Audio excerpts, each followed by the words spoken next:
Good evening, and welcome to the third annual Boston Symposium on Economics, hosted by the Northeastern University Economic Society. My name is Tom Despinagaitis, president of the Society. We are an academic student organization closely associated with the Economics Department that serves to facilitate discussion of relevant macro and microeconomic issues, promote further learning through simulations, case competitions, and guest lectures, and provide networking opportunities for economics majors and students interested in the field. We have a great program for you tonight, featuring three speakers who are highly acclaimed authorities in their respective fields: Professor George Blackford, Dr. Ted TRUMAN, and Professor Noam Chomsky. Tonight's speaker series event will consist of three 30-minute segments, each featuring a lecture by one of our distinguished guests, followed by a brief question and answer session. To introduce the theme of this year's symposium, I am pleased to invite to the podium our club's Director of Events, Viraj Parikh.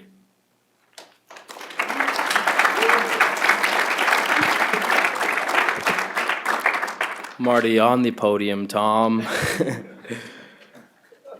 Just kidding. The year is 2014, and it is 5 years after the largest global economic setback since the Great Depression. Following this recent Great Recession from 2008, the financial market lay in turmoil as the real economy lay stagnant. Investment funds were fractioned, houses were foreclosed on, jobs were lost, confidence was stripped and replaced with fear. Throughout the past 5 years, central banks all around the world stepped into their local markets to quell the side effects of their plagued economies. The central banks of the US, Japan, the Eurozone, and the United Kingdom all injected a medicine into the lifeblood of their economies called quantitative easing. QE, as it's known, is an extreme version of conventional open market operations focused on the purchase of long-term securities. Economies all around the world are now propped up on a sort of financial steroid that allows their hearts to continue pumping in an effort to keep your money circulating. The long-term scope of this central bank activity is yet to be realized. The question that remains unanswered is whether or not the medicine is working. Was it not enough, just enough, or too much? While the hawks criticize and the doves praise the action of central banks, this discussion is larger than the politics of the United States. This debate is occurring on an international scale. Central banks that exist all around the world today, the Federal Reserve System of the US, the Bank of England, the European Central Bank, the People's Bank of China, the Federal Reserve Bank of New Zealand, the Bank of Japan, to name a few, all have different structures and different remedies different remedies for the respective economies that they monitor. Some are completely owned by the government, some are independent institutions operating within the government, yet these special institutions all seek to fight to achieve the same goal. They seek to beat the economic bust cycle that John Maynard Keynes explained in his general theory. One may wonder if their actions would be so extreme in the case of a boom cycle of business fluctuations. Now global interest rates are at an all-time low and money is extremely cheap. Yet unemployment still ranges from 8 to maybe 30% in some major cities. We cannot be sure what the future holds.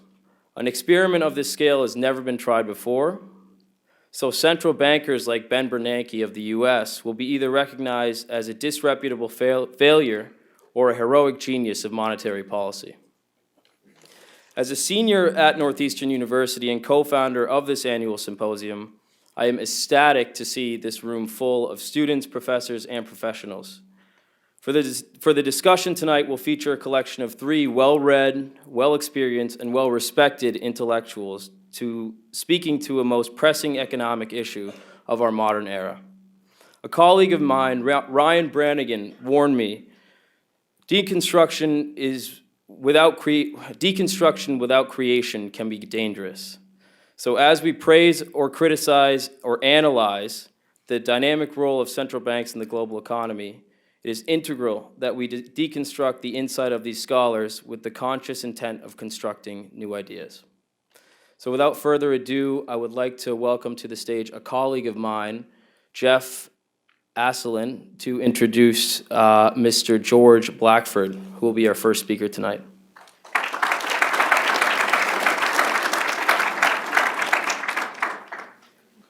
Good evening, everyone. My name is Jeff Asselin. I'm the treasurer of Northeastern University's Economic Society. We have a great lineup of speakers here tonight, our first being a man born and raised in Flint, Michigan. He has a very impressive resume of experience from his undergraduate days in the 1960s to his chairmanship of the Department of Economics at University of Michigan-Flint from 1979 to 1987, to his research and collections of papers to be found on his website, Real World Economics. My favorite quote from the About page of Real World Economics is where Dr. Blackford writes, "If we are to find solutions to the seemingly insurmountable political, social, and economic problems we face today, we must begin by leaving the imaginary world that is created by rhetoric, spin, propaganda, and all the other nonsense, and face the facts that exist in the real world, the world in which we actually live." With that in mind, I'll hand it off to him. Speaking to the topic of then and now, 1929 and 2008, please join me in welcoming Dr. George Blackford.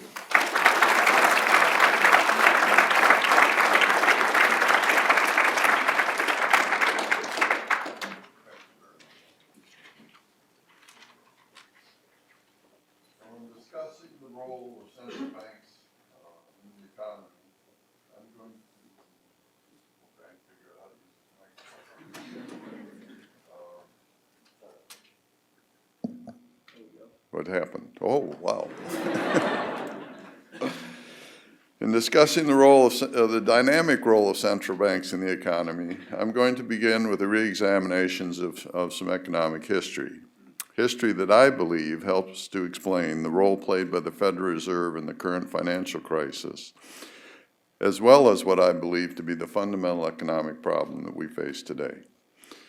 The Federal Reserve was founded in 1913 in an attempt to deal with what was perceived at the time to be the central problem of the national banking system, namely the inability of the system to deal with increases in the demand for currency without placing a strain on banks and their ability to make loans. This problem was dealt with by creating the Federal Reserve as a central bank with the power to print its own currency. It was believed at the time that given this power, the Federal Reserve would be able to at least manage, if not eliminate, the financial crises that had plagued the national banking system by lending currency to sound banks during times of financial stress while allowing unsound banks to go out of business in an orderly manner. While the Federal Reserve was able to solve the demand for currency problem, it was not able to solve the financial crisis problem. The inadequacy of the Federal Reserve in this regard became painfully obvious as the economy worked its way through the Roaring '20s and into the Great Depression of the 1930s. The 1920s began with a mild recession in 1920 and 21, followed by a speculative bubble in the real estate market. The real estate bubble burst in 1926 and was superseded by a speculative bubble in the stock market. There was a mild economic downturn in 1927, a brief recovery that same year, and another mild downturn in the summer of 1929. The stock market bubble came to a dramatic climax in the fall of that year. The crash of 1929 began on October 24th, a day that became known as Black Thursday, when the market dropped dramatically in the morning and recovered somewhat in the afternoon. While prices rallied on Fridays, there were 2 more black days to come. When trading resumed on the weekend, the Dow fell by 13% on Black Monday and then an additional 12% on Black Tuesday. There were rallies that followed, but overall the stock market lost 80% of its value from its high in 1929 till its low in 1932, and the Dow fell by almost 90%. The crash of '29 and the events that followed shook the confidence of the public in the banking system. Since there was no such thing as deposit insurance until 1933, the result was a run in the banking system that began in the fall of 1930.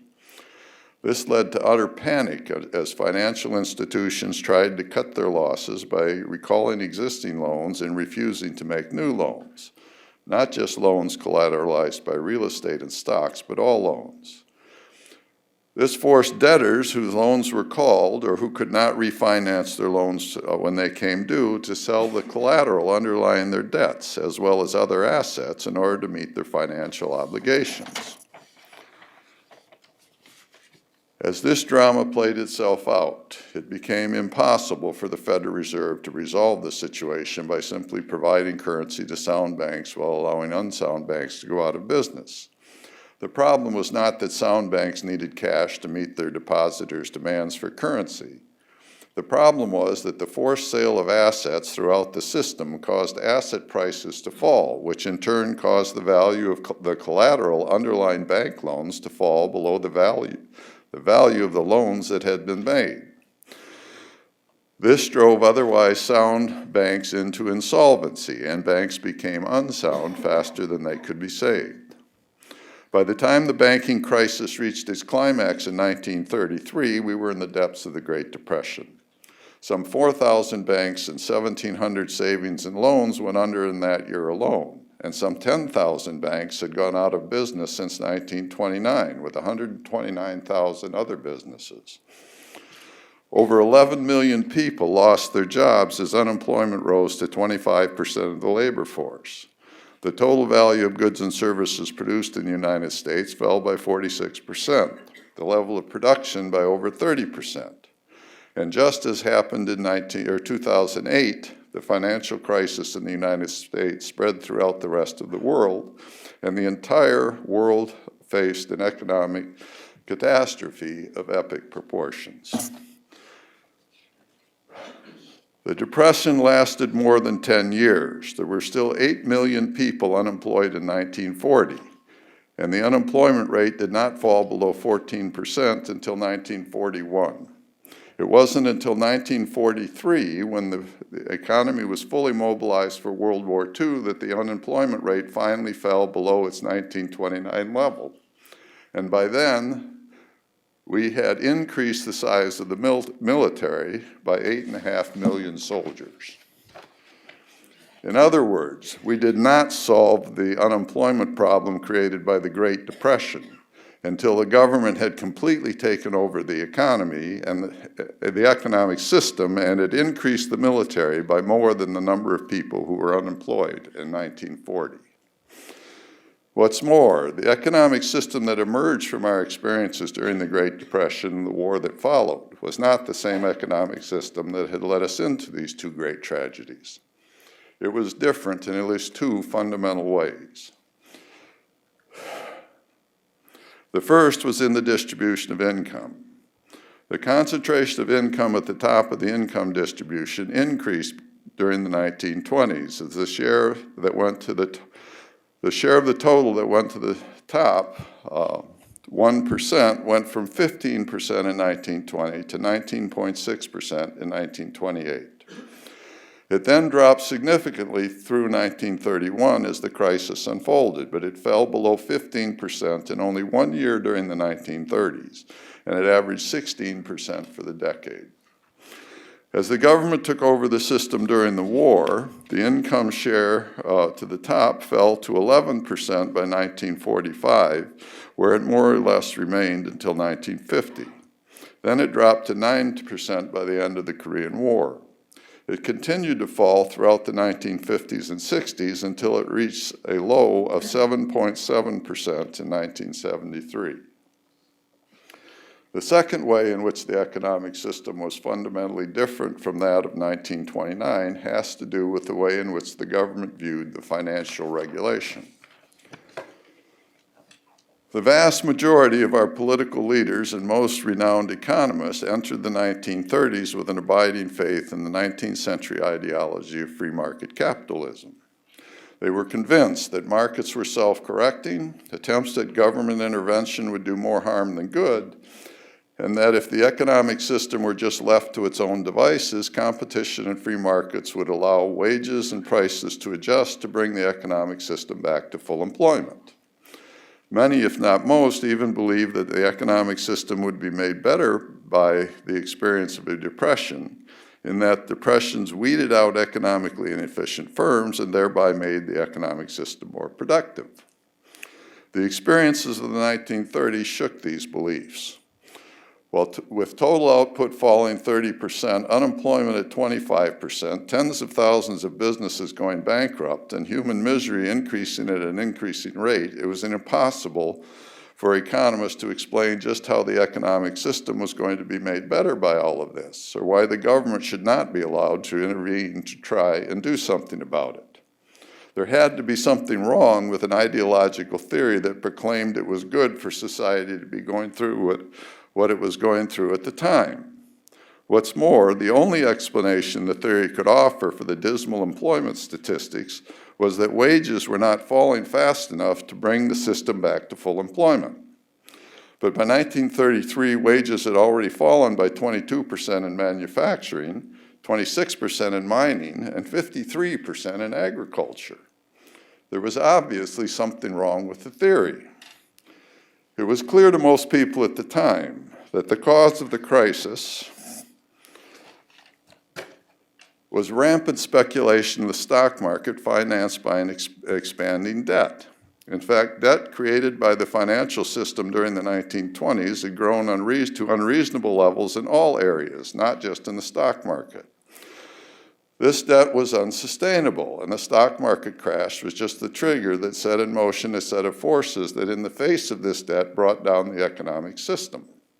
It was the fear that people and financial institutions would not be able to meet their financial obligations, that they would default on their debts, that led to the panic that brought down the financial system and ultimately the rest of the economy following the crash of 1929.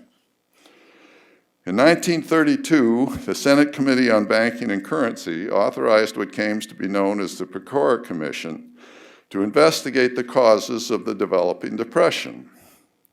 The commission exposed massive levels of fraud, corruption, conflicts of interest, and incompetence on Wall Street, which led to a public outcry for government regulation of the financial sector. In response, our political leaders of the 1930s through the 1960s abandoned the failed 19th century ideology of free market capitalism in favor of a pragmatic regime of regulated market capitalism. This led to the creation of an elaborate system of regulatory and supervisory institutions designed to keep our financial system in check. It seems to me that these two fundamental changes in our economic system, the fall in the concentration of income and the rejection of an ideological view of the world that prevented the regulation of our financial system, played a crucial role in creating the economic prosperity that followed World War II.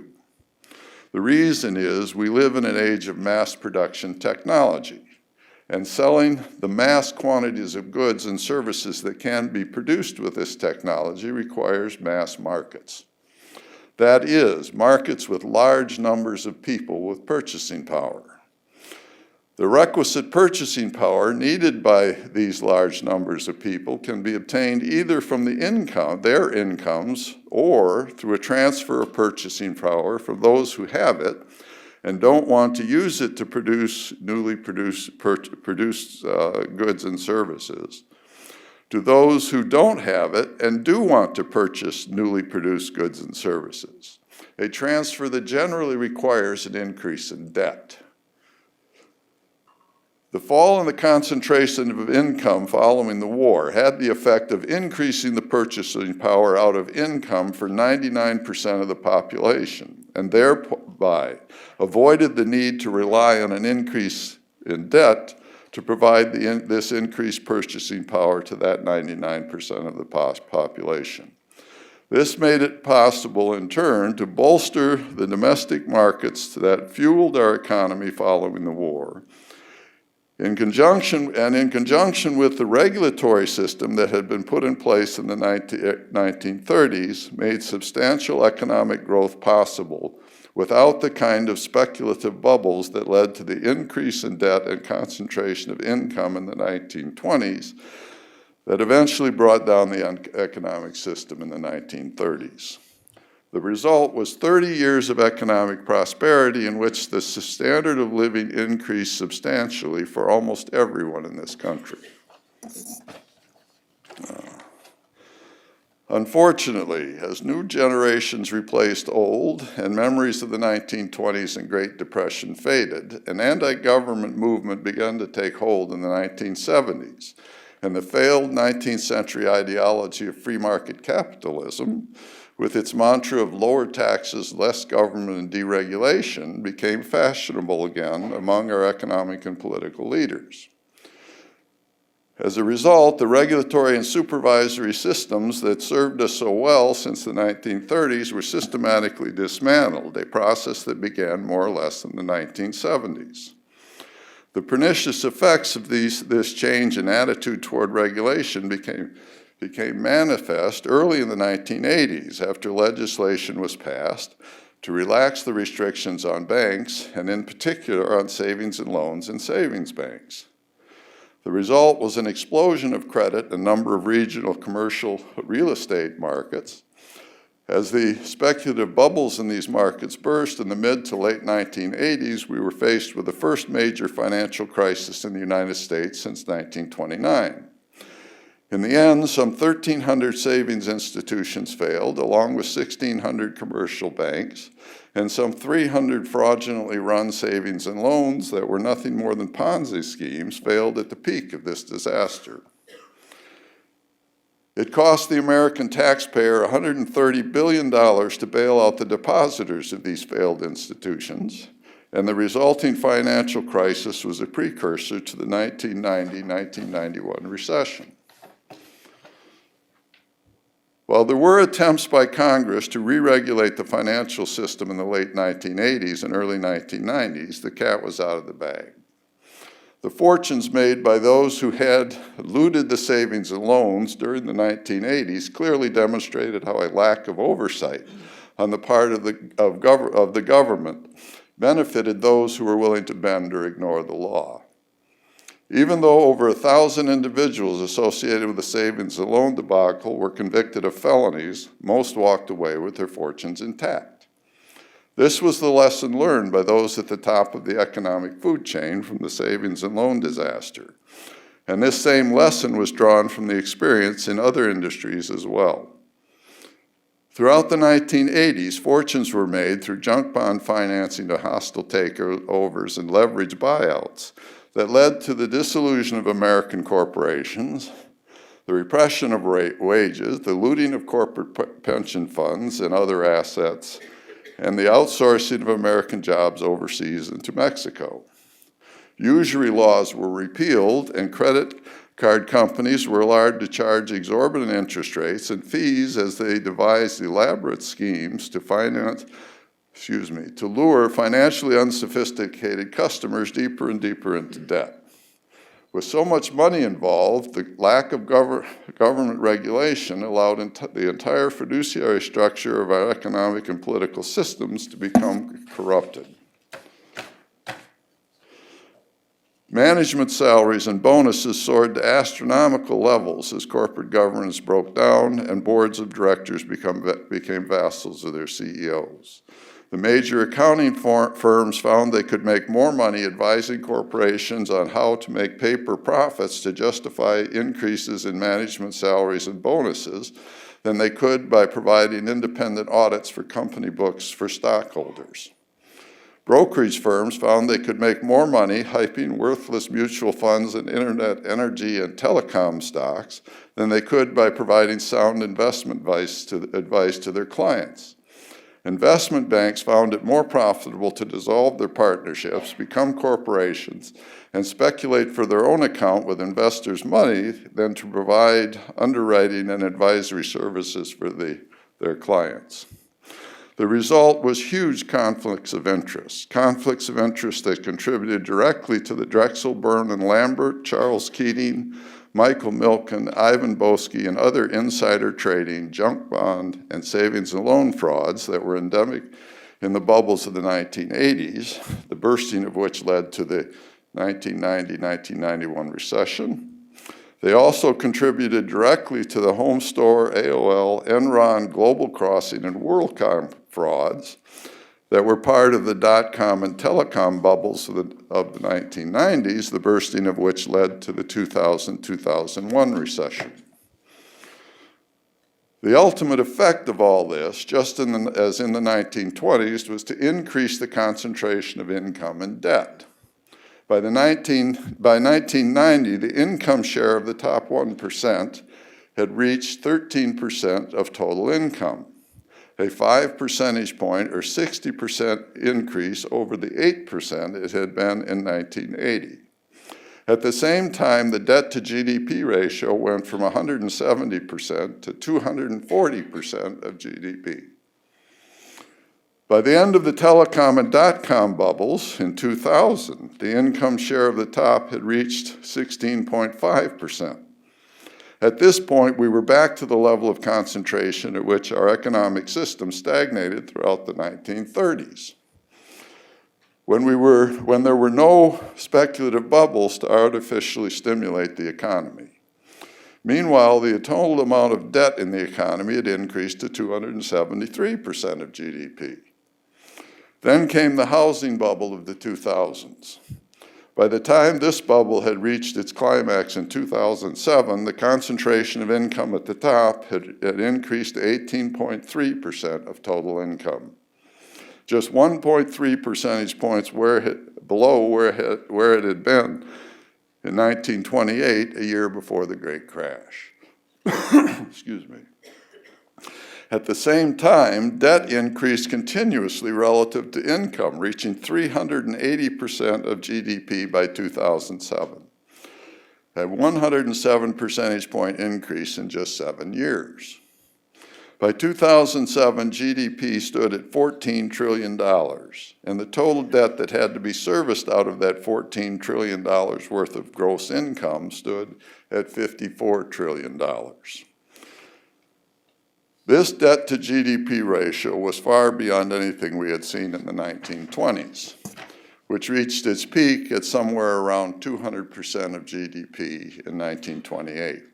And to make matters worse, due to the systematic dismantling of our regulatory system, the bulk of this debt had been created in the absence of government regulation, in a situation in which ideological blindness led officials to believe that it was unnecessary to enforce laws against fraud, that somehow self-regulating markets would take care of that little problem without government intervention. As a result, fraud grew to unfathomable levels in the subprime and Alt-A mortgage markets as the housing bubble spiraled out of control. It was the fear of default on this fraudulently created debt that ultimately led to the financial crisis in 2007, the crash in 2008, and the worldwide economic depression we are in the midst of today. Now, what does all of this have to do with the dynamic role of central banks in the economy? I hear you cry. As I indicated in the beginning, I believe this history helps to explain the role played by the Federal Reserve in the financial crisis, as well as what I believe to be the fundamental economic problem we face today. I have nothing but praise for the heroic actions of the Federal Reserve in 2008 and 2009 in expanding its balance sheet as it propped up foreign as well as domestic institutions and kept both the domestic and the international financial systems from imploding. At the same time, I see the need for these actions as being an indirect result of a failure in domestic policy on the part of the Federal Reserve leading up to the crisis. The Federal Reserve had the absolute authority, indeed a duty, to regulate the mortgage market under the Home Ownership and Equity Protection Act of 1994. Specifically, it had the power to crack down on the fraud that was taking place in the market, in this market, and to set minimum down payments and other underwriting standards for mortgages. But the ideological faith in free markets to regulate themselves on the part of the officials at the Federal Reserve in the Clinton and Bush administration and in the Congress during the 1990s and 2000s kept the Fed from doing so. If it had done so, there would have been no housing bubble, the financial crisis would have been avoided, and there would have been no need for the Federal Reserve to prop up the world's financial system in 2008. It is worth noting, however, that even if the Fed had regulated the mortgage market and prevented the housing bubble, it would not have solved our economic problem.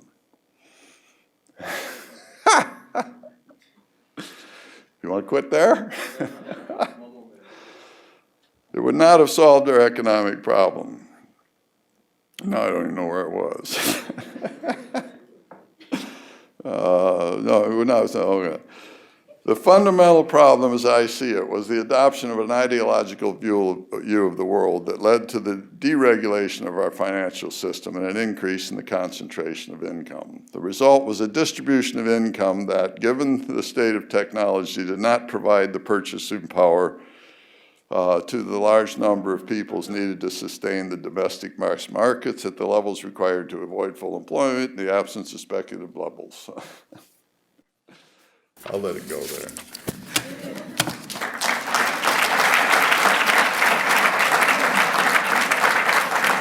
If you want to read the rest of it, it'll eventually be on the website. So with this increasing gap in income you mentioned for the mass markets, they're talking about raising minimum wage now. What do you think is the solution to kind of bring that back down to where we were in the 60s and 70s, as you mentioned? That's one heck of a question. I'm sorry. I made a list. I figured someone would ask. And I'll just run through it, but there's just so many things. The first thing we have to do is make banking boring again by providing a strict regulation of the financial system to bring our markets, back in line. We have to strictly enforce laws against fraud in the financial markets. That's essential. We have to bring our current account balance back into, it's just, we can't run a deficit in our current accounts and maintain, any kind of equitable income distribution in this country. Eliminate corporate tax loopholes. I'd increase the income taxes by adding higher brackets at the top.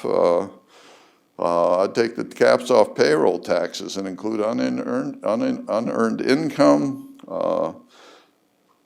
Things like, I like the idea of shifting resources out of the war on drugs and putting it into a war against tax havens. That kind of appeals to me. I would extend early childhood education, make that sort of thing universal, extend the WIC program to all mothers and women and children.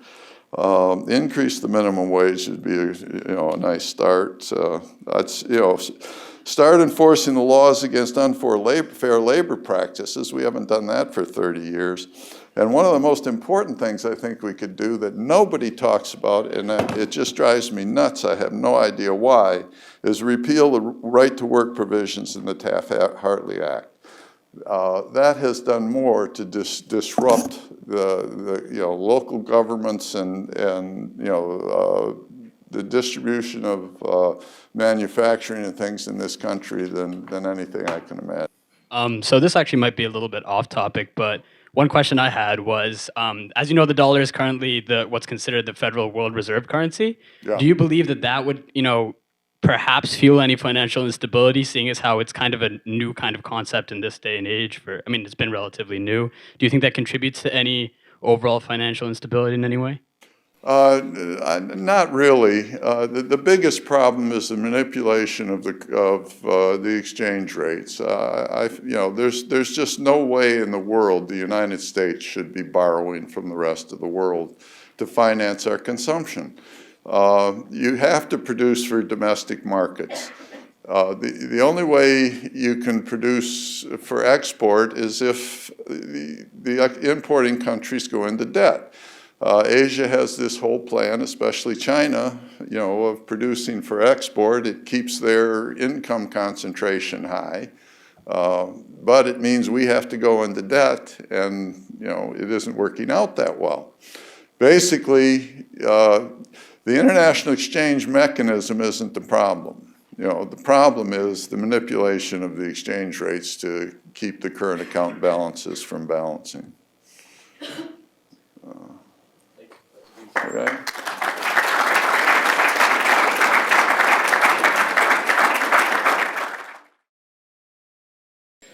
Thank you very much, Professor Blackford. Our next speaker has held the senior fellow position at the Peterson Institute for International Economics since 2001. He directed the Division of International Finance of the Board of Governors of the Federal Reserve System from 1977 to 1998, and from 1983 to 1998 was one of 3 economists of the staff of the Federal Open Market Committee. He has published on international monetary economics, international debt problems, economic development, and European economic integration. He earned a Bachelor of Arts degree from Amherst College and a PhD in economics from Yale University. I'm honored to introduce Dr. Ted TRUMAN.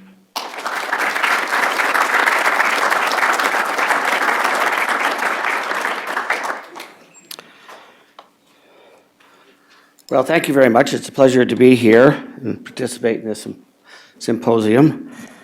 I'm not sure whether I'm part of the solution or part of the problem. This is my first visit to Northeastern, and it's about as close as I'll ever come to playing in Fenway Park. And moreover, I'm a pinch hitter being here. Central banks are where the money is the title of my remarks. And as you probably know, since you're probably experts in trivia, that is a phrase attributed to Willie Sutton, the famous bank robber, who had that as the answer, reportedly had that as the answer to the question about why he robbed so many banks. And my argument today, this evening, is that today central banks are to their respective economies what commercial banks were to Willie Sutton.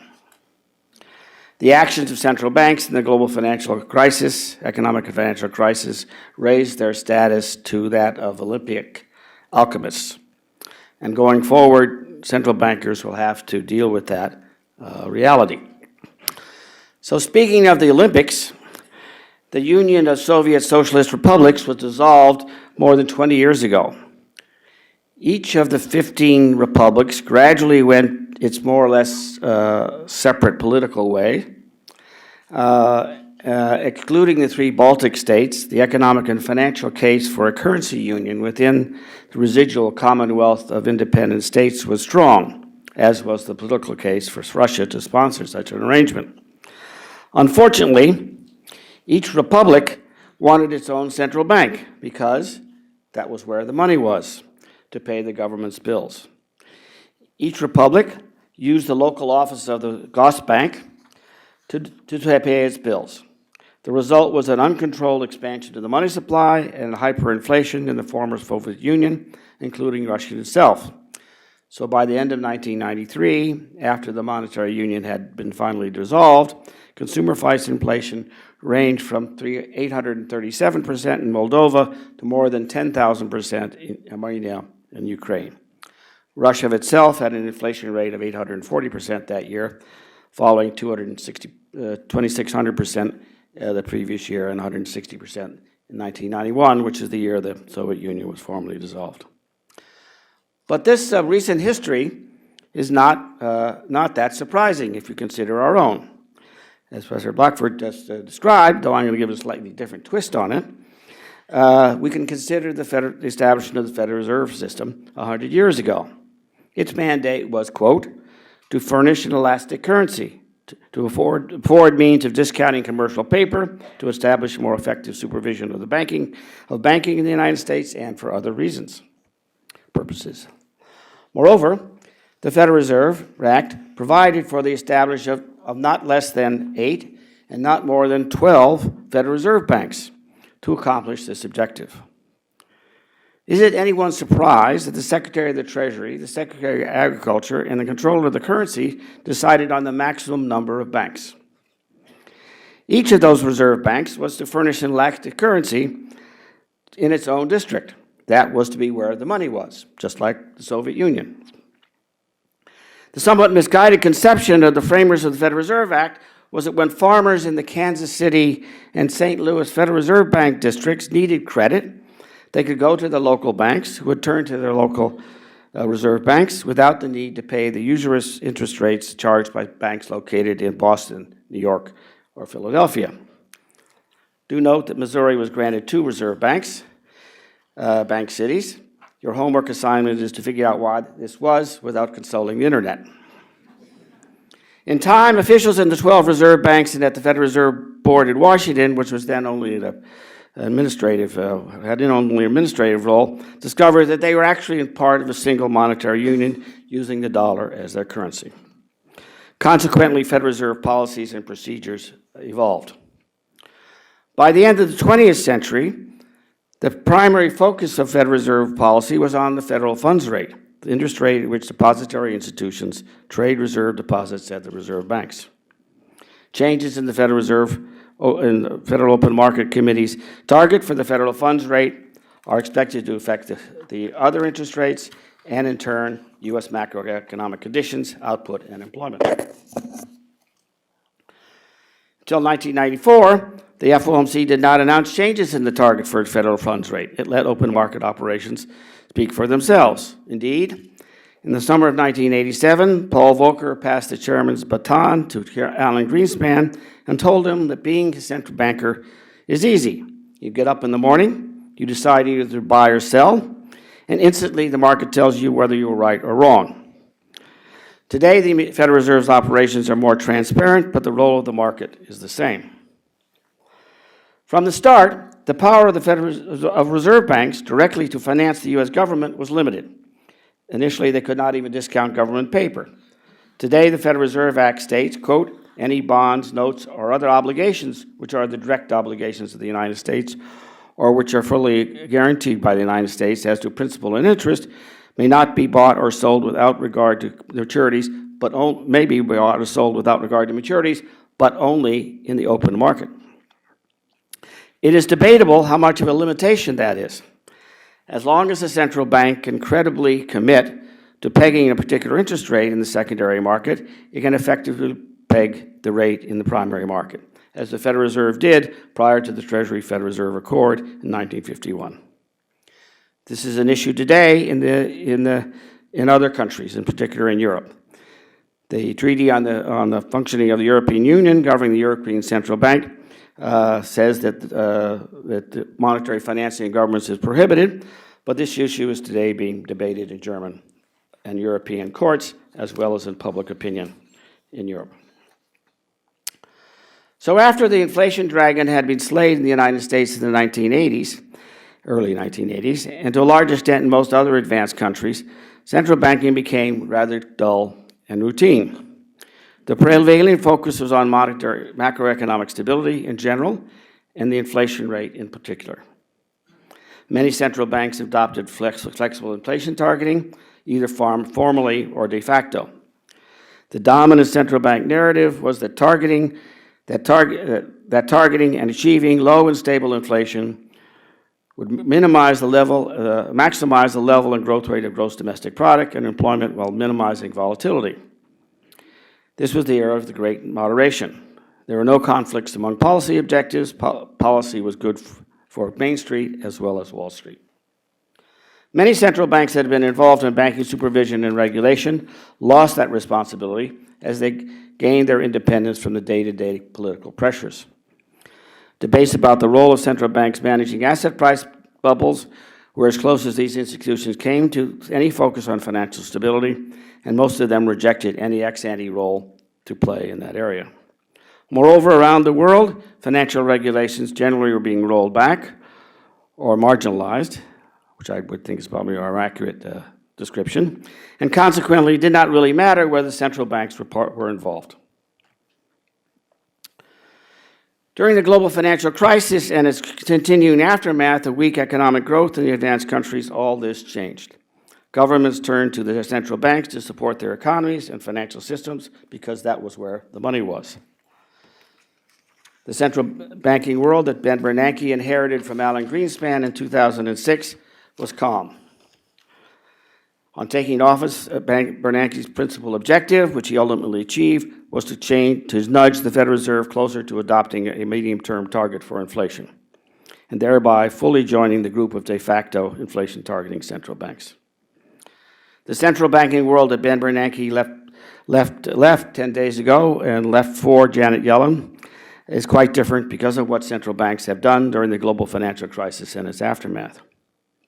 We learned that in the global financial crisis, only central banks have the leverage to confront and moderate a massive deleveraging in the private sector. Governments are highly constrained in leveraging their own balance sheets. Parliaments must approve programs and expenditures. Doing so takes time, at least weeks, often years. Moreover, these expenditure programs can at best supply the equity capital to address massive adjustments underway in the balance sheets of financial institutions, businesses, and households. Consequently, governments have turned to central banks to leverage both domestically and internationally. With respect to domestic operations, central banks not only reduced interest rates effectively to zero, but also advanced credit directly and indirectly on increasingly easy terms to financial markets and institutions. They expanded the types of assets against which they granted credit. They extended the maturity of assets that they purchased and the time periods they held them. These changes in policies are often categorized as either conventional or unconventional monetary policy. Unconventional monetary policies in particular took many different forms depending on the powers of the central bank and the structures of their financial systems. In the United States, extraordinary operations included an array of special facilities, starting with the primary dealer credit facility and term securities lending facility in May 2008. However, each of these facilities was closed or expired by March of 2010.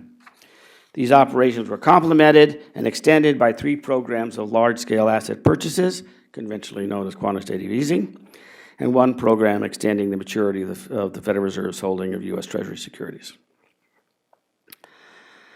As a consequence of these operations, from the end of 2007 to the end of last year, that's a 6-year period, the Federal Reserve's balance sheet expanded by 350%, compared with an increase of only 35% over the previous 6-year period. It is important to understand how this extraordinary use of the Federal Reserve's balance sheet played through into the U.S. and global financial systems. From the end of 2007 to the end of last year, the growth of M1, the narrowest definition of money, was 93%, compared with 16% growth in the previous 6-year period. The growth of currency showed a similar but smaller acceleration.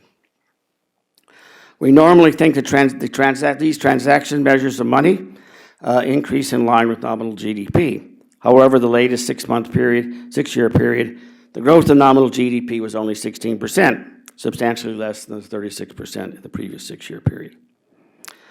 Moreover, the growth rates of M2, the broader measure of money in the 6-year period before 2007, showed a similar acceleration. As part of the balance sheet repair in households, businesses, financial sectors, economic agents shifted into currency in both broad and narrow money. This pattern mirrored in the Federal Reserve's balance sheet. From the end of 2007 to the end of 2013, total reserves held at the Federal Reserve increased by a whopping $2.2 trillion, accounting for 72% of the expansion of the Federal Reserve's balance sheet.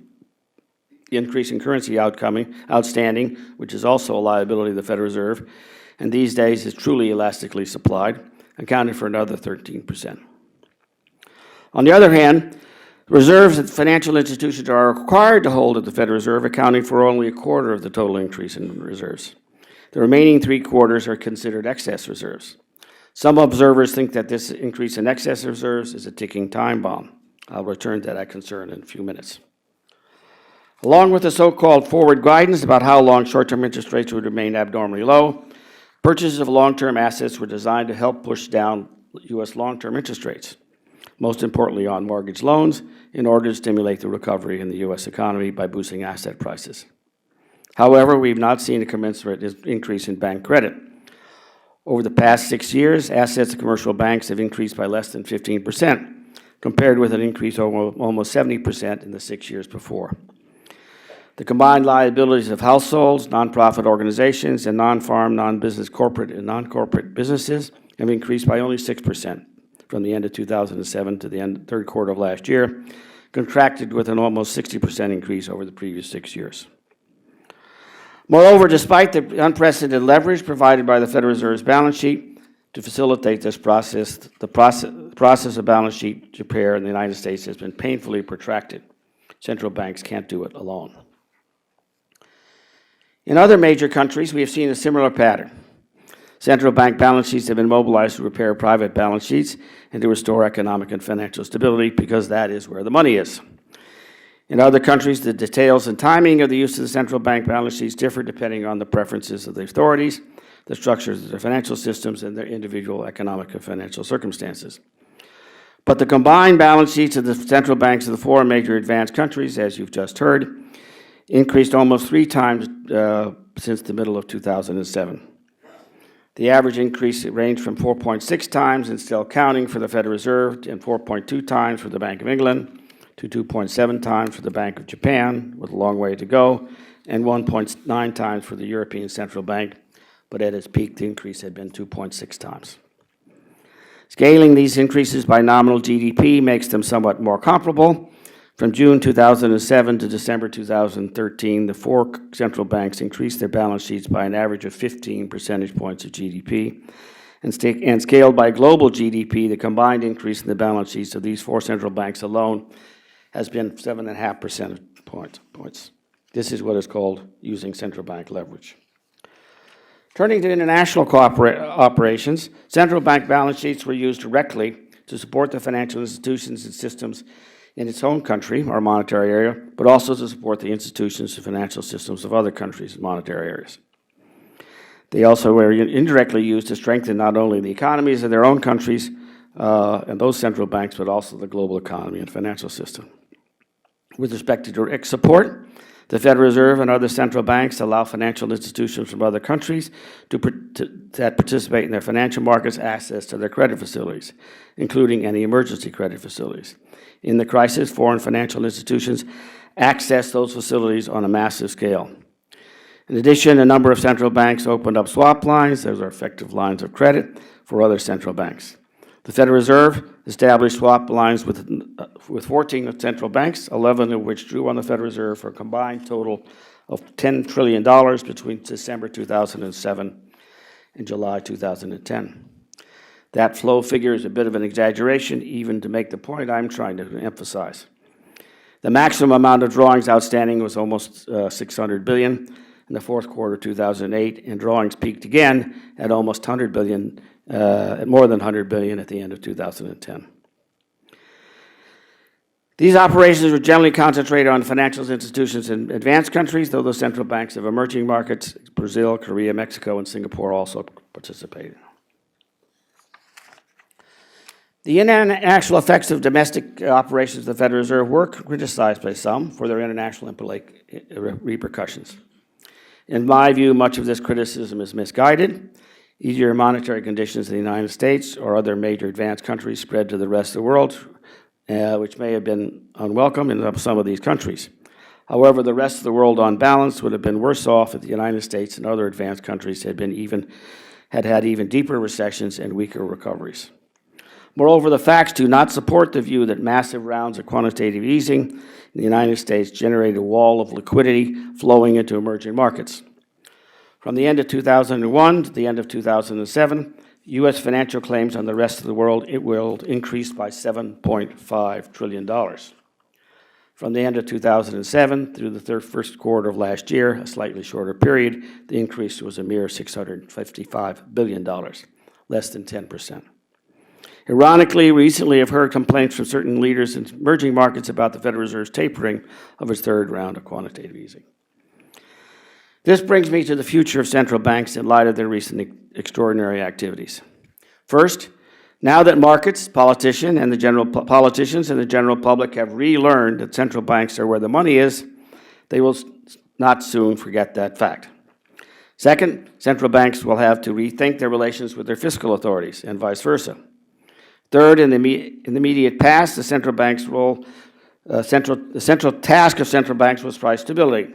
In the future, they will be concerned with high unemployment and low levels of growth, rates of output, and about deflation as well as inflation, but they also will have to be concerned about financial stability. Fourth, central banks will be expected to pay more attention to policies towards and affecting other countries. Some of today's critics of central banks worry about how they will unwind their balance sheets and prevent new bubbles in asset prices. Others focus on the size of excess reserves because they fear those reserves will fuel inflation in prices of goods and services. Neither concern seems to be an immediate challenge. I am confident that central banks have the tools to shrink their balance sheets when they need to do so. No doubt central banks will also be criticized when they finally start to raise interest rates and the cost of financing of governments for acting too soon and for adding to the size of budget deficits. Central banks have been granted independence or insulation from political forces so that they can do the right thing. Their challenge will not be a lack of tools, but not having the will to use those tools to take away the punch bowl when many think the party has not yet been started. Meanwhile, central banks have been granted or taken on new or resuscitated responsibilities for financial stability. This is welcome. If the central bank is where the money is, it is expected to be used to rescue financial institutions, the financial system, or the economy as a whole in a crisis. The central bank wants to have and needs to have a role in crisis prevention and crisis preparation in order to minimize the extent to which it uses its balance sheet in rescue operations in the future. Internationally, financial globalization will increase. Moreover, the international tensions associated with policy moves by major central banks are not going to recede. The hope is that those tensions will lead to an increase in meaningful dialogue and improved mechanisms for international cooperation rather than finger-pointing. Of one thing we can be sure, central banks are where the money is. The events of the last dozen years of this century have inducement to central banks to put their intellectual talents and balance sheet in the service of the economic and financial stability. They have devised new tools and mechanisms to discharge their responsibilities. The market, politicians, and the general public will not forget about those tools, even if the central bankers argue that the key to the toolbox has been discarded. Central banks will remain where the money is. Thank you.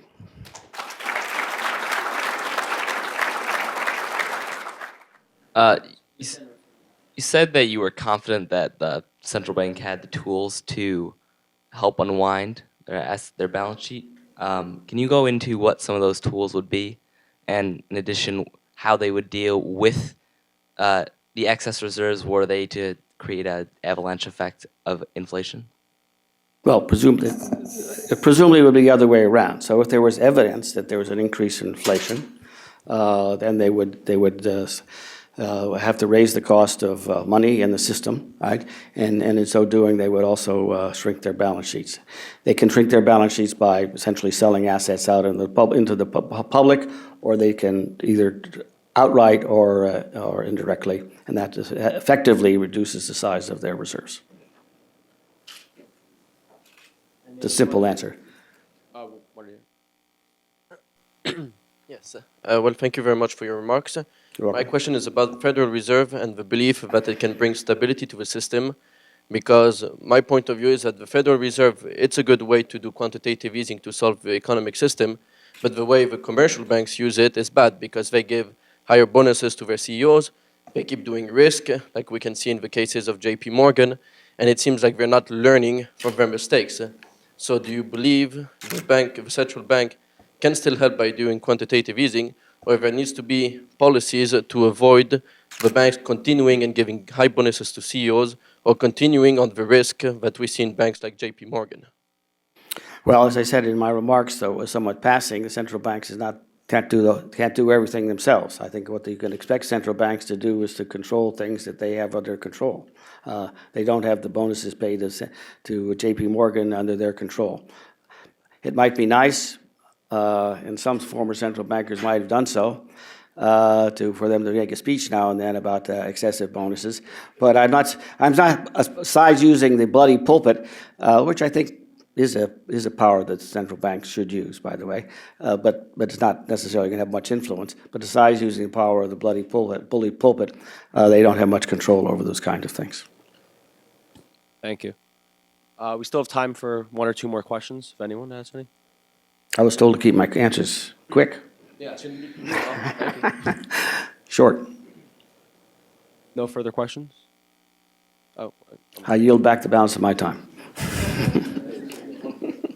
Oh. You mentioned how future central bankers would have to kind of avoid political unrest, but with the availability of information through the internet and things like Twitter, where the job report comes out and everyone's talking about it 5 minutes later and the market's reacting, what are some features there are some characteristics of central bankers that in the future, as opposed to the past, they're going to have to change? Well, it's certainly, to answer your question, it's certainly the case that it's much harder to be a central banker today than it was when, for example, even Paul Volcker was handing things over to Alan Greenspan, right? They were under much closer scrutiny instantaneously, not just by the market, but by everybody else at the same time. My point, however, about the implications or the aftermath of the crisis is once central banks have done the kind of extraordinary things they've done, there will be an expectation that everything is fine and you just can count on the central banks to do it again. Central banks will be reluctant to do that. Many of them, and they're debated, and some of them are still debating whether they did the right thing. They've gone far enough or gone too far. But the genie, in many respects, is out of the bottle, and it's impossible, at least in the short run, to put it back into the bottle. For one example, one of the powers of the Federal Reserve is to lend to individual partnerships and so forth and so on unusual and exigent circumstances. That was a power that was put into the Federal Reserve Act in the 1930s, and it was used a couple of times at that time, and had not been used until that time. That was the power that was used, one of the principal powers that the Federal Reserve used during this, during the early part of the crisis. Now that it's done that, right, even though it's been slightly scaled back by Dodd-Frank legislation, even though it's done that, people will expect them to act in the same way or similar ways in the future, and maybe rely too much on the central bank to solve their problems rather than addressing their problems themselves. Thank you.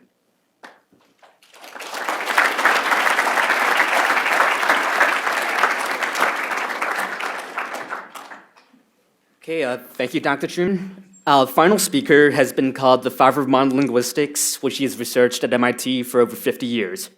He's also a prominent political commentator and is the author of Manufacturing Consent and Profit Over People, among over 100 other titles. He's one of the most cited living scholars, and we're glad to have already had him for 2 previous symposiums. Please welcome Professor Noam Chomsky.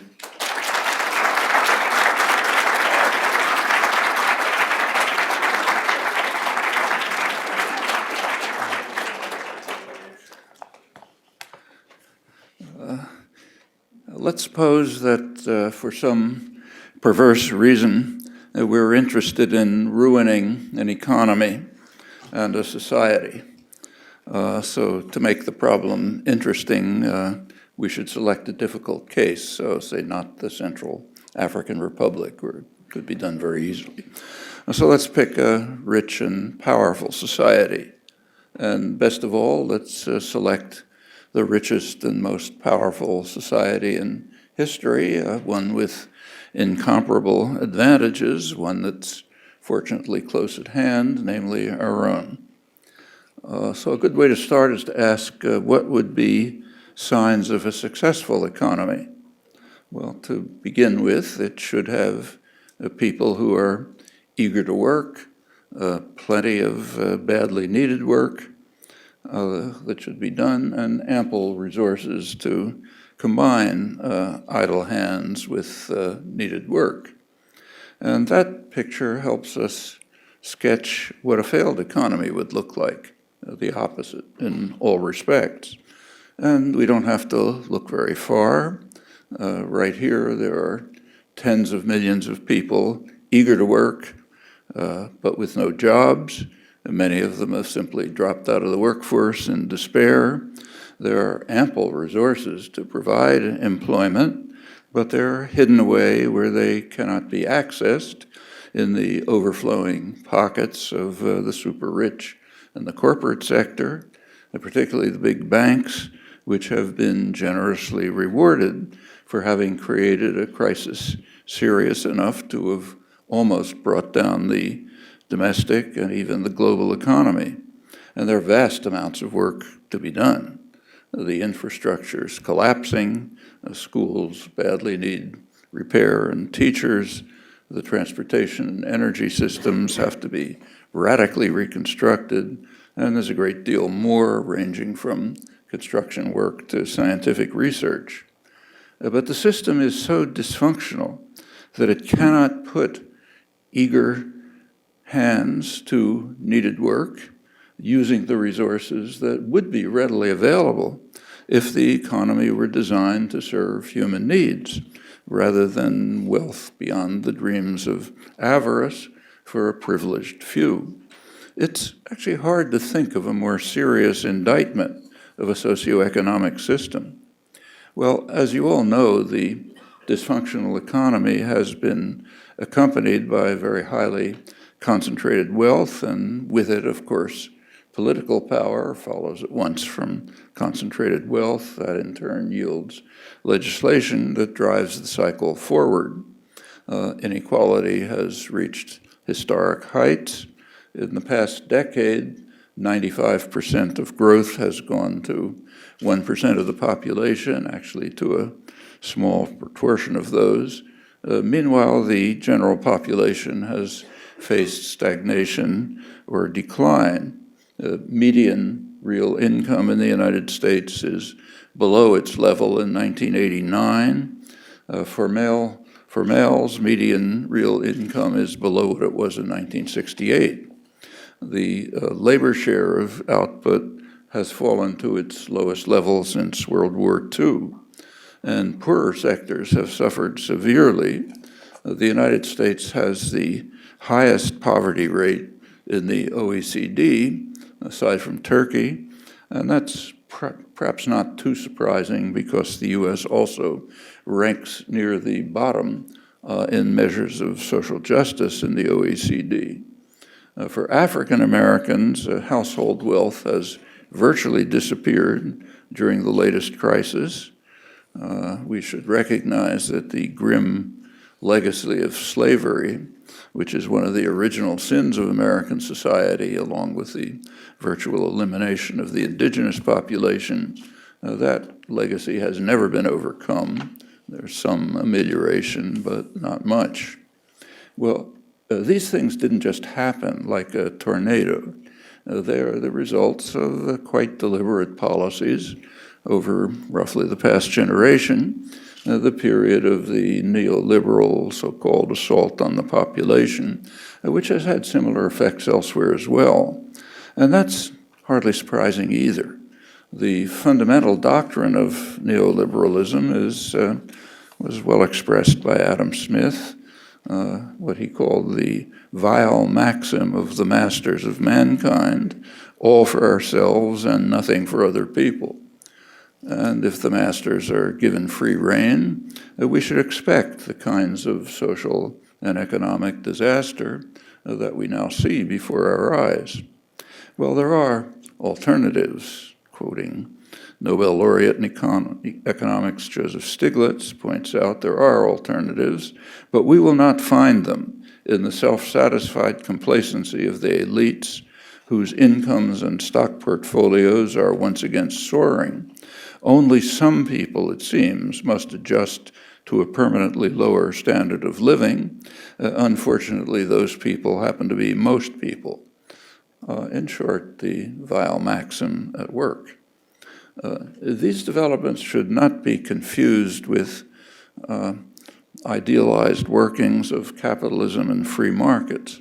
On the other hand, on quite the contrary, policies are carefully designed to protect the masters from market discipline. That has always been true back to the 18th century, and to ensure that they can rely on the beneficence of the powerful nanny state that they carefully nurture for their benefit.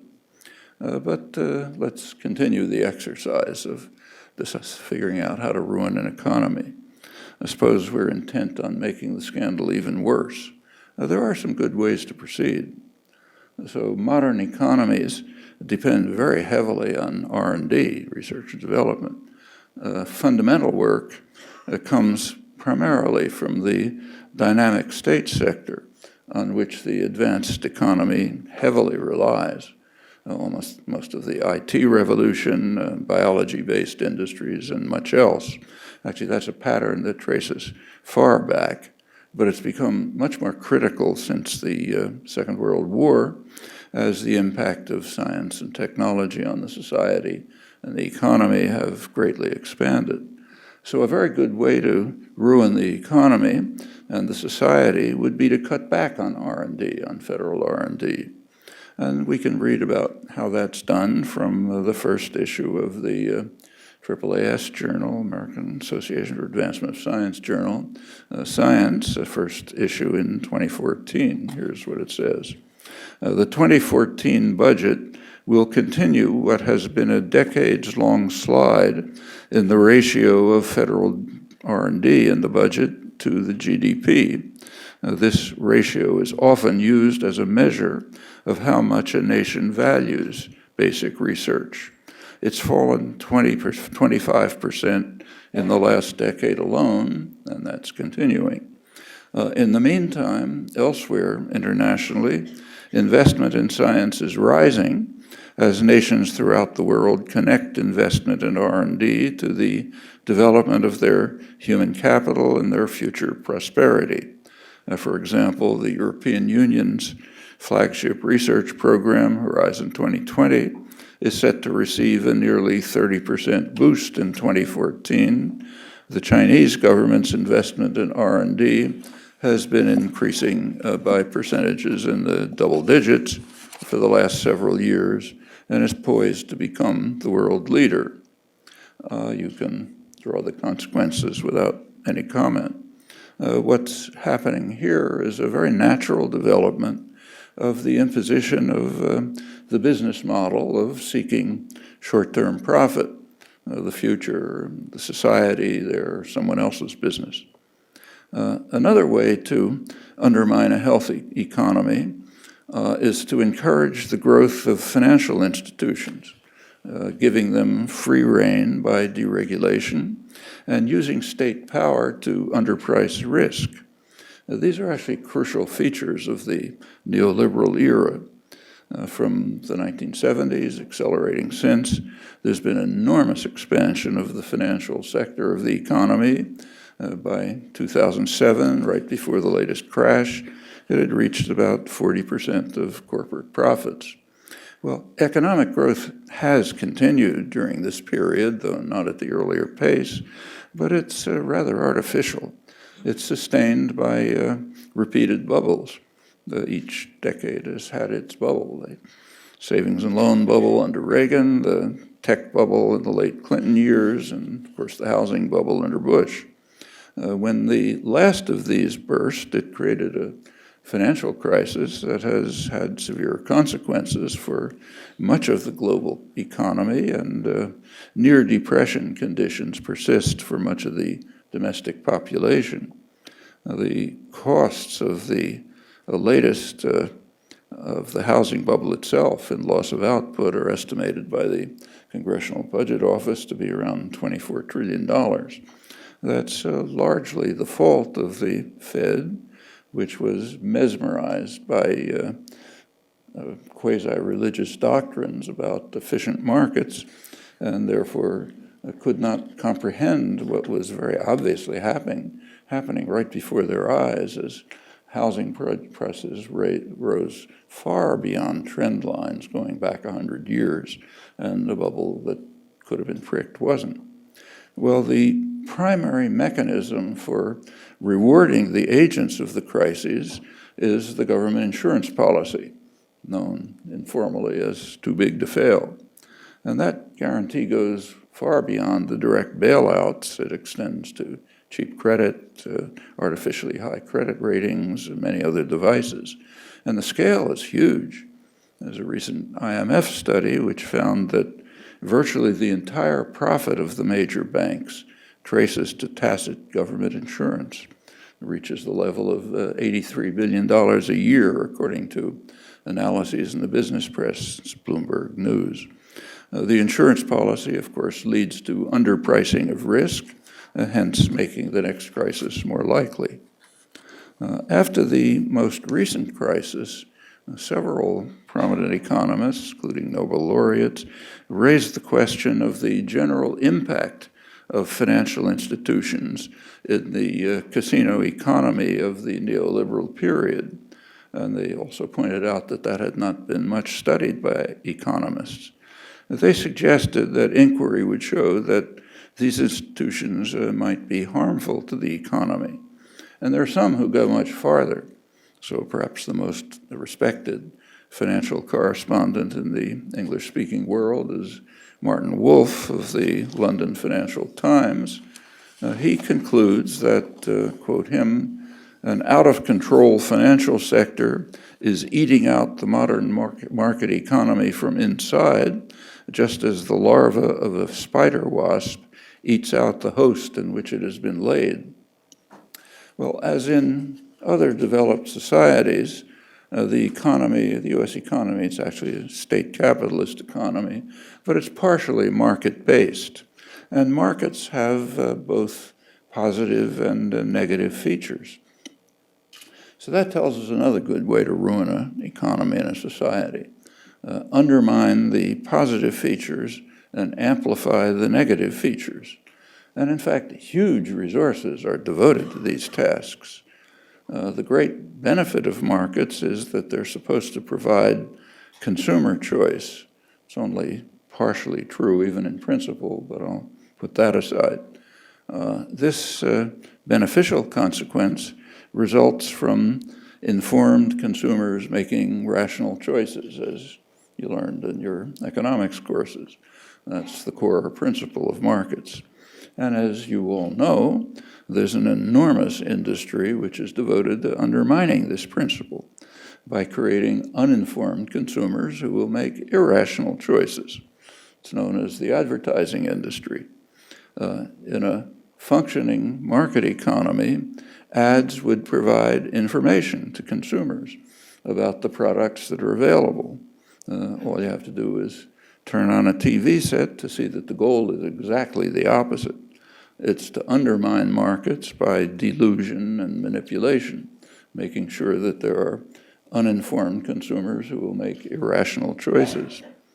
And in part, these efforts reflect another tendency that undermines markets. That's the rise of oligopolies, which has actually advanced considerably in recent years. Now that offers opportunities to avoid price wars by tacit collusion that shifts the goals of business to product differentiation, which is often quite meaningless, and it requires massive advertising to delude consumers. From an economic point of view, that's mostly waste, and it's enormous in scale. Well, these are among the ways to undermine the positive features of markets. There's a negative feature of markets intrinsic to them. It's called a market inefficiency, and that's ignoring externalities. So when a firm makes a risky transaction, if it's paying attention, it takes care to cover its own risk, but it does not consider systemic risk. That is the risk that the loss will affect others, maybe bring down the market, as say when AIG insurance collapsed, tanking the economy, or actually it would have tanked the economy if the nanny state hadn't ridden to the rescue. Here, the government insurance policy plays a crucial role in amplifying a harmful feature of markets. Actually, there is a much more serious case of ignoring externalities, namely destruction of the commons. There's a standard notion which you've heard called the tragedy of the commons, which is supposed to mean that if the commons are held by the general public, they'll be destroyed, so therefore they have to be privatized. Actually, if you take a look at the facts, the opposite is usually true. It's privatizing that destroys the commons, and for good reasons. And we certainly should be aware of it today. The most significant case of destroying the commons is environmental catastrophe. Informed and rational people can hardly ignore the fact that the drive for short-term profits is leading directly to severe economic threats and imminent ones within the next generation or two. But that's another externality that's ignored. And in this case, there's no one around who can bail out the perpetrators. Can't run cap in hand to the nanny state and say, bail me out. Or the future generations whose chances of decent survival they're placing at great risk. A future historian, and there may not be one in fact, but if there is one, such a historian will look back on the current scene with some amazement. There are some who are trying to impede the threat of environmental catastrophe. There are others who are devoted to accelerating it. Who are they?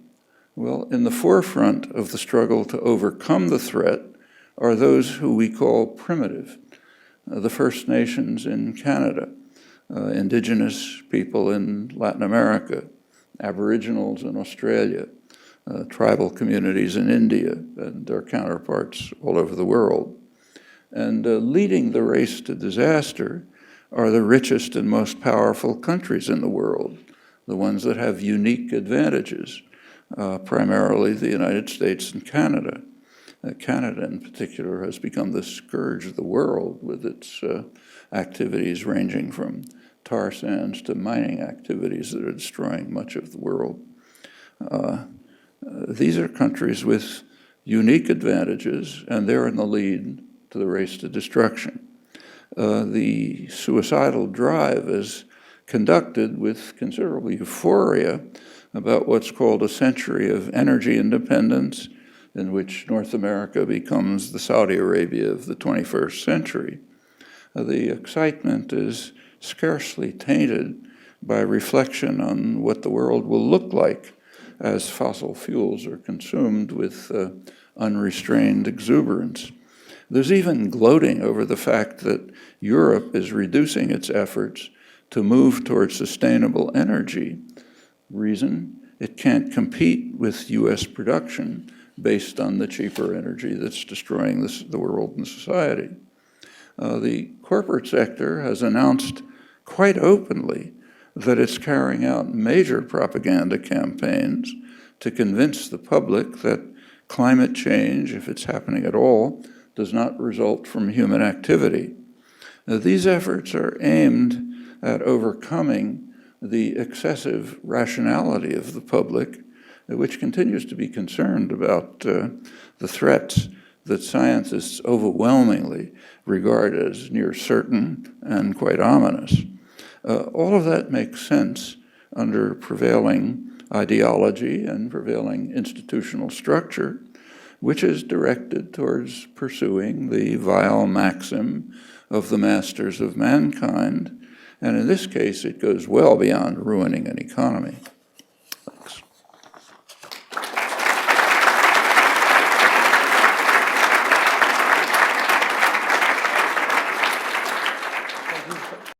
Professor Chomsky, thank you for your remarkable insights. I remain curious, however, as to what your thoughts are, if any, regarding cryptocurrency and bitcoins in general, more specifically their effect on the global economy. I have no opinion about it. I suspect it's a fad that'll lead to some crisis and collapse. But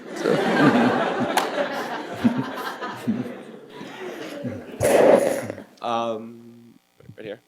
Professor Chomsky, in cases like in the southeast of Mexico, in Chiapas, we have several communities, juntas de buen gobierno and otherwise, that have tried to fight the corrupt aspects of capitalism in their own ways. And although they suffer still attacks from it, they have managed in one way or another some sort of autonomy.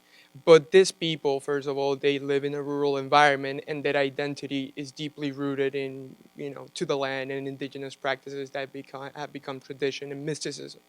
How do we bring this aspect of attacks on capitalism to the urban environment and to cities, for example, like Detroit or Flint or Camden or Baltimore, that have seen the worst attacks of neoliberal policies and have extinguished all identity as proletarian unity through the attacks of vulture capitalism? Well, actually, Detroit is an interesting case. I mean, Detroit is overwhelmingly black, and I can't find a document, but I'm convinced that that's the reason why it's being sent down the tube. If it was a white community, there'd be plenty of mechanisms available to bail it out, just as there are mechanisms available to bail out AIG and other criminals. And it's kind of interesting how it's done. So, for example, there's an attack on pensions. In violation of the state constitution, pensions are being cut back because of the crisis.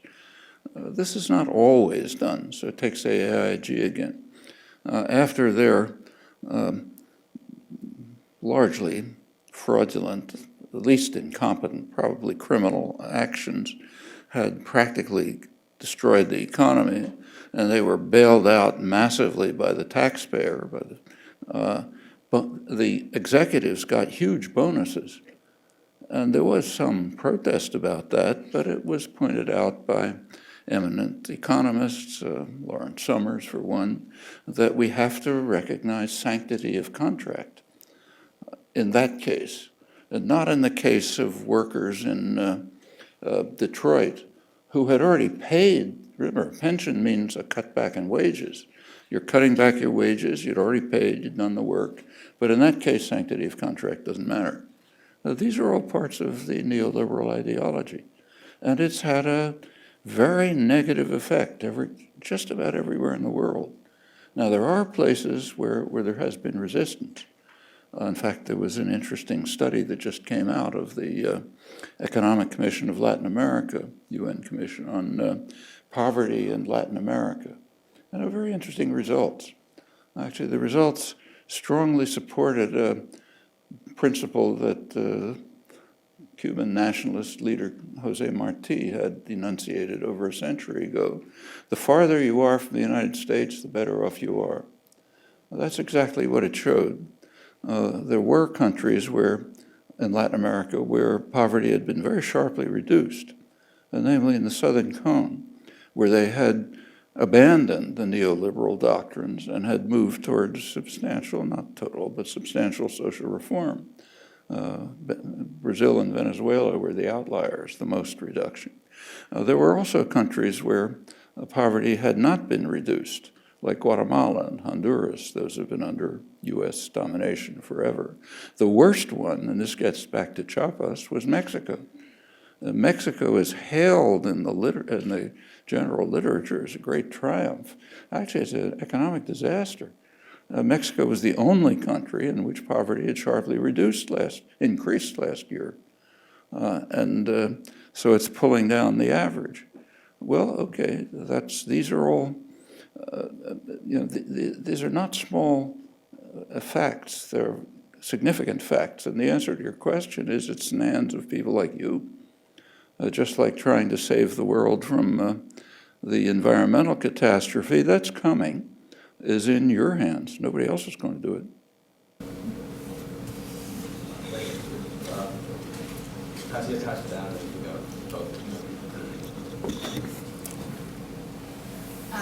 Again, sir, thank you, all three of you, for coming. You sort of led directly into my question. I was going to ask, obviously quite broad, but what can we do? What do we focus on? Do we focus on working through the system and try and work through the government? Do we work with social movements? Do we work with the indigenous cultures within these smaller localized communities abroad that are the ones that are directly impacted by the externalization? Like, where do we go from here? Now, all of those are good things to do. And there's no one right answer for everybody. Each person has their own interests, proclivities, talents, and so on. And every one of the things you mentioned offers plenty of opportunities to do important things. And what's going to be the question is, can this, there are two trajectories in process. One of them is towards destruction. and it's not that far off. And it's inherent in the institutions of the society.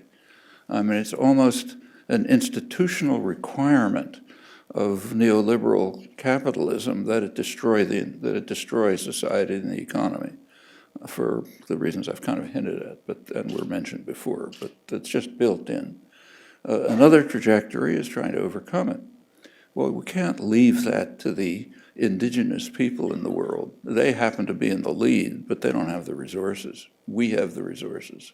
So therefore, the question is, can we amplify that trajectory? But that's in the hands of people like you. And the opportunities are there, and they have to be taken, and not without much delay. Thank you for your... Okay, no, it's not? Okay. Thank you for your words, Professor Chomsky. What I wanted to ask is that when you mentioned the elites who, as you say, sort of have been acquiring the wealth of avarice over the past several of decades, given your background as a cognitive scientist, I was wondering if you think there's any way that these elites can eventually be convinced, perhaps, that their lifestyle and their sort of greed for wealth is unsustainable for society as a whole. It's possible, but in fact, I mean, I wouldn't count on it. It's got to be, in fact, it's not, if you go back, say, 50 years, 60 years, there was a kind of a different culture in management. There was a sense in which management had concern for the future of the corporation. So, for example, when Charles Wilson said, what's good for General Motors is good for the economy, it wasn't totally wrong. They were concerned with keeping the corporation alive, making sure that the workforce had some kind of income. Henry Ford was famous for that. And that's gone. The neoliberal doctrine is the opposite. You have to have concern for the vile maxim. And now that means concern for very short-term profit, high profit for the next quarter. So you can then get your bonus and maybe run away, and the corporation will collapse, who cares, and the society with it. That's a significant change in kind of corporate culture, and it conceivably could go back, but my own feeling is much more significant changes are needed than that. One last question in the back. All right. Well, the issues of corporatocracy are always discussed, but how are people, average people, supposed to, how are their word supposed to go ahead of the big money donors and the corporate lobbyists in Washington when they have all the finances to fund these political campaigns?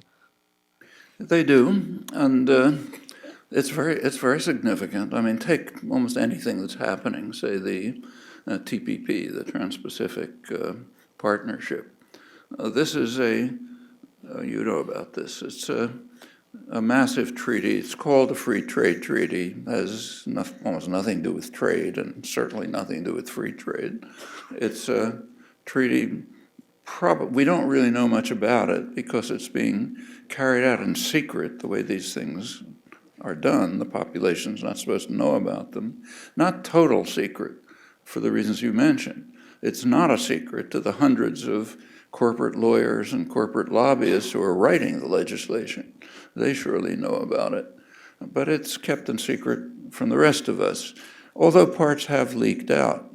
One part that leaked out a couple of weeks ago was the part on what's called intellectual property. That's a fancy term for robbery. It's a highly protectionist mechanism to try to ensure that pharmaceutical corporations and media corporations make exorbitant profits, which they have absolutely no economic justification for. You can, I think, easily show this. But that's what you'd expect when a treaty is being designed by corporate lobbyists and corporate lawyers. What else should they be doing? So, and the courts have helped on this by reducing there were some limits before on the extent to which corporate wealth could purchase elections. This goes back to 1907, but they've been pretty much dismantled. And now it's free-for-all. It's to be elected a president, you have to be able to spend billions of dollars. It also holds for Congress. There's very good political economist, Thomas Ferguson over at UMass, who's been studying this for years. He's done the main work on it. And he just came out with his analysis of the House elections in 2012. As you probably know, the House election had a Democratic majority for the vote, but through various devices, it has a Republican majority in the House. It turns out there's almost a straight line of the correlation between campaign spending and victory is virtually a straight line. I mean, things have now reached the point where to get become chair of a powerful committee, a significant committee in Congress, it used to be based on seniority and service. Now it's based on putting money into the party coffers. You have to buy it. So the whole system is being turned into something bought. It has very limited resemblance to democracy. It's plutocracy. And the only way to deal with this is by mass public organization to counter it. And in fact, and that requires associations. The major association that's always been in the lead on this is unions. So naturally, during the neoliberal period, in fact before, there's been a massive attack on unions to try to undermine and destroy them. That makes sense. They're the one major organization that allows working people, poor people, to come together to work out their programs, formulate the demands, to defend their rights, to press for progressive developments elsewhere in the society. So sure, they have to be wiped out. By now, private sector unions are less than 7% of the workforce. So there has to be an attack on public unions because they've managed to survive. And you see that before your eyes. It's happening all over.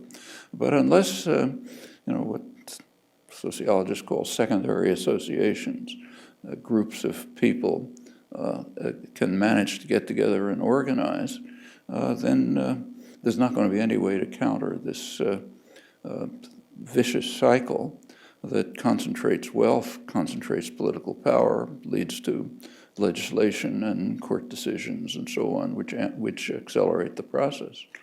And it does have a destructive, suicidal tendency. So the question is, can that be reconstructed? Well, again, your hands. Thank you, Professor Chomsky.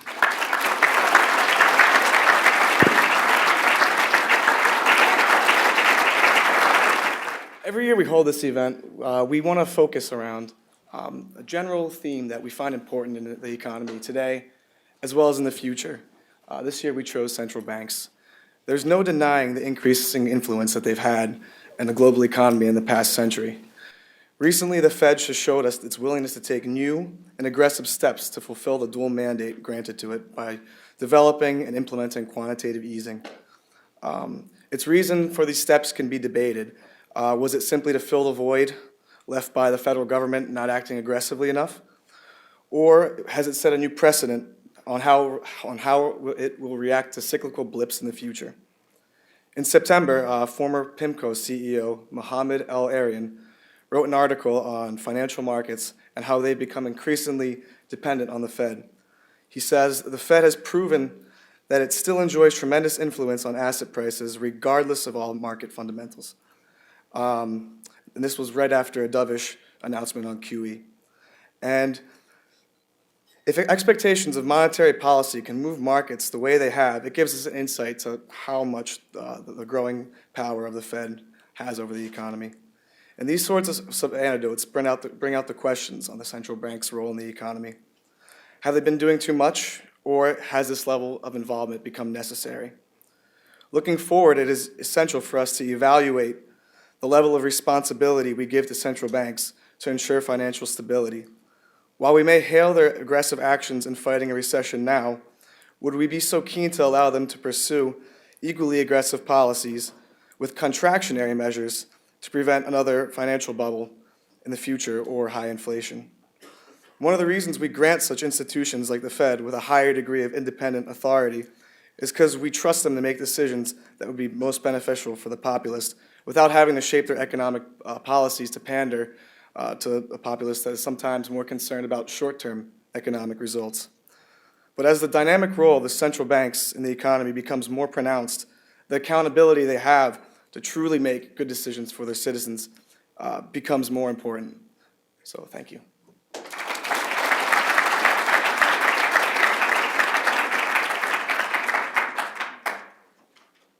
Thank you, Stefan. On behalf of Northeastern University Economics Society, I'd like to thank you all for attending the 3rd Annual Boston Symposium on Economics. This event would not have been possible without the dedication of our club's incredible executive board, so I'd like to thank them for all their hard work.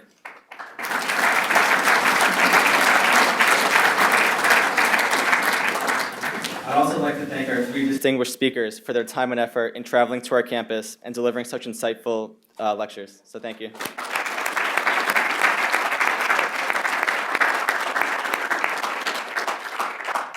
Our annual symposium has truly become a tradition on campus, and I firmly believe that it will continue to grow in years to come. NU Economics Society meets every Monday at 6 o'clock p.m. in 108 West Village H. We'd love to see you all there, and we have sign-up sheets right outside. So thank you again, and have a great evening.